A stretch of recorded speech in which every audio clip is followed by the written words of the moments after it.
University of West Georgia professor, 47-year-old Richard Sigmund, is accused of fatally shooting 18-year-old Anna Jones, a student who attended the same school.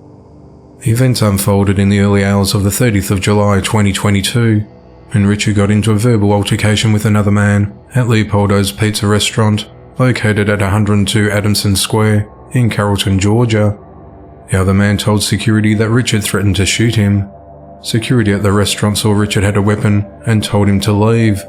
Richard then walked away from the pizza shop to the courthouse parking deck, which was a block away. At around 12:30 a.m, he started shooting in the area and struck Anna, who was sitting in a parked car. Friends immediately drove her to a nearby hospital in a critical condition, but doctors were unable to save her. It's unknown if Richard intended to target Anna, or even if they knew each other. Although they attended the same school, Anna was not his student. The investigator said that Richard was intoxicated during the altercation and shooting. Richard was arrested and charged with murder, aggravated assault, and possession of a firearm during the commission of a crime. He's held at the Carroll County Jail without bail. Immediately following the news, the University of West Georgia terminated Richard's employment and issued a statement expressing sorrow at the loss of one of its students and conveyed its deepest condolences to Anna's family and friends. The authorities said that this case is active and ongoing. Anyone with information is encouraged to contact the Carrollton Police Department. On the 25th of July 2022, 55-year-old Jeremy Brock was arrested and charged with the 1988 cold case murder of his grandmother, 76-year-old Helen Vogt. The authorities said that Jeremy was arrested at his workplace in Austin, Texas without incident. He's charged with murder, robbery, burglary, theft and tampering with evidence. The murder initially came to light at around 7:15 a.m.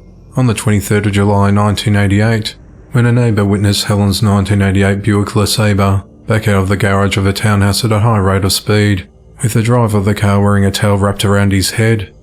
The concerned neighbour rushed over to Helen's townhouse along the 2800 block of Zimmerman Road in Erie, Pennsylvania, to check up on her. After entering the premises, blood was found throughout her home, and Helen was discovered in a bedroom brutally beaten and stabbed. An autopsy later confirmed she suffered blunt force trauma to her head and face, and had more than 50 stab wounds to her hands, face, neck, chest and back.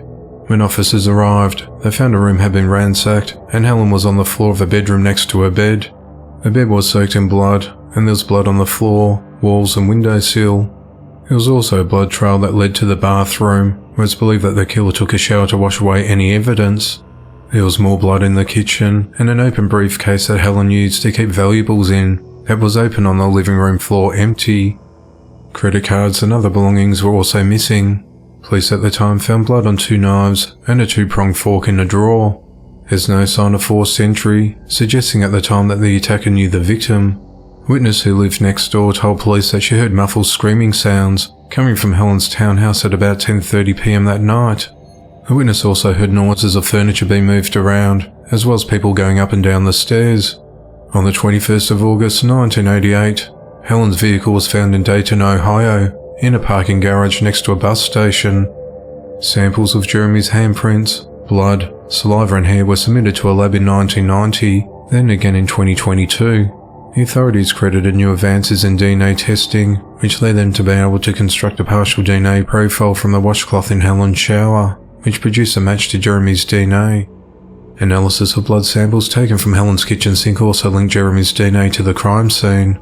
Helen lived in the Erie townhouse with her husband for 3 years before her murder. Her husband passed away just 5 months before she was killed.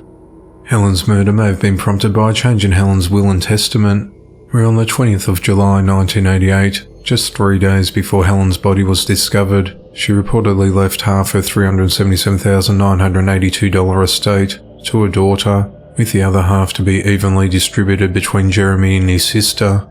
On the 29th of July, during a hearing, Jeremy refused extradition from Austin, Texas to Erie, Pennsylvania. He remains held at the Travis County Jail without bail. An Oxford, Florida man has been fatally shot, and a suspect is being questioned.